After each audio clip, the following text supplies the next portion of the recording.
Assalamualaikum warahmatullahi wabarakatuh. Anak-anak soleh dan solehah, apa kabarnya hari ini? Semoga kalian dalam kondisi sehat walafiat. Alhamdulillah, kita bertemu kembali dalam pembelajaran daring untuk subtema yang kedua, yaitu pertumbuhan dan perkembangan makhluk hidup. Kompetensi dasar yang akan kalian pelajari tentang 3.8 dan 4.8, materi pertumbuhan dan perkembangan makhluk hidup. Yuk kita mengamati.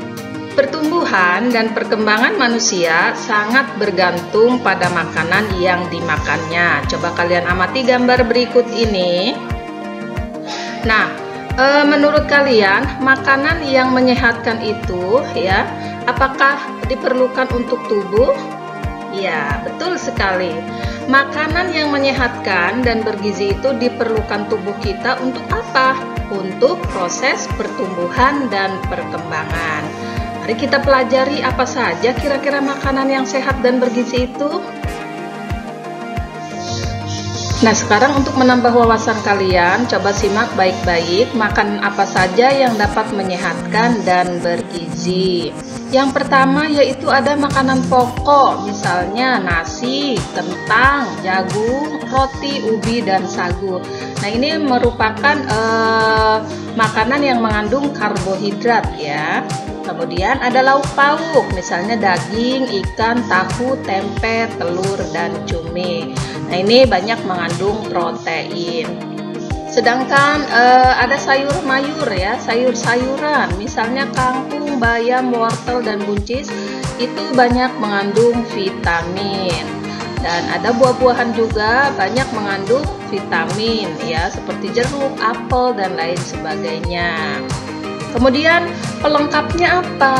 Nah, makanya ada sebutan makanan 4 sehat 5 sempurna. Nah, 5 sempurnanya itu apa? Susu. Jadi contohnya misalkan susu sapi dan susu kambing. Berikutnya, makanan-makanan yang mengandung gizi itu seperti apa? Seperti karbohidrat, protein, kemudian juga mengandung lemak, vitamin, mineral, dan juga mengandung air. Nah, karbohidrat itu banyak terdapat pada makanan pokok seperti nasi, kemudian ubi, dan lain sebagainya ya. Kemudian protein. Nah, ini protein ini ada 2 jenis. Ada protein hewani, ada protein nabati. Apa sih protein hewani dan protein nabati? Yuk kita pelajari berikutnya.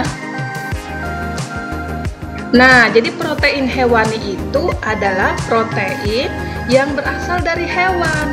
Contohnya apa? Misalnya ikan, daging, susu, keju, dan telur itu merupakan contoh protein hewani. Sedangkan protein nabati itu protein yang berasal dari tumbuh-tumbuhan. Contohnya misalnya tempe dan tahu. Tempe tahu itu terbuat dari kacang kedelai.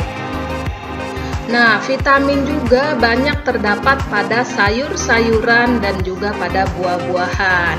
Mineral banyak terdapat pada ikan, sayur, dan juga susu. Nah, kemudian silakan amati gambar berikut ini ya. Beri tanda centang pada makanan yang sebaiknya dimakan setiap hari dan juga beri tanda silang pada makanan yang sebaiknya tidak dimakan setiap hari ya, atau boleh dimakan hanya sesekali saja. Nah, ini ada di buku paket kalian halaman 32. Kita lihat gambarnya apa saja. Ya, ini dia. Ada gambar buah-buahan. Nah, ini gambar buah-buahan ini boleh dimakan setiap hari atau tidak boleh. Nah, buah-buahan itu kan berarti makanan yang boleh dimakan setiap hari, maka diberi centang. Alasannya kenapa?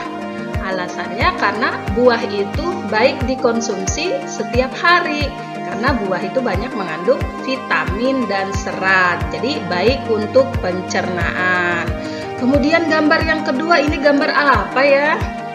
Iya, ini adalah gambar permen ya. Jadi kalau permen itu baik dimakan setiap hari atau tidak? Tidak. Jadi kita silang. Alasannya kenapa? Kok tidak boleh dimakan setiap hari? Karena permen itu banyak mengandung gula atau pemanis ya, yang bisa mengakibatkan obesitas atau kegemukan.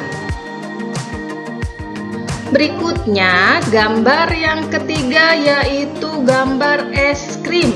Nah, walaupun bahan bakunya es krim ini terbuat dari susu, tapi es krim ini banyak mengandung gula ya, sehingga tidak baik jika dikonsumsi setiap hari. Sebaiknya hanya sesekali saja kalau makan es krim. Jadi ini kita silang. Next, kemudian ada gambar ini coklat ya. Coklat itu baik dimakan setiap hari tidak? Tidak, karena banyak mengandung gula juga ya, yang bisa mengakibatkan kegemukan.